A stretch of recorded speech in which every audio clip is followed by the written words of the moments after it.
How to create a Whop account, step-by-step guide. Hey everyone! In this quick tutorial, I'll show you how to create a Whop account in just a few simple steps. First, open your browser Google Chrome or Safari, or whichever you prefer, and go to google.com. In the search bar, type WHOP and hit enter. From the search results, click on the first link that appears. That should take you straight to WHOP.com.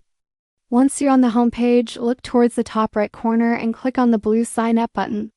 After that, select Create an Account to begin the registration process. Whop gives you a few different options to sign up. You can use your email address, or you can sign up using a Discord, Google, Apple, or even X, formerly Twitter account. Choose the method that works best for you, and just follow the on-screen instructions. It only takes a minute or two. Once you're done, congratulations, you now have your very own Whop account. If you run into any issues, feel free to leave a comment below and I'll be happy to help. Also, make sure to like, comment, and subscribe for more easy tech guides just like this one. Thanks for watching.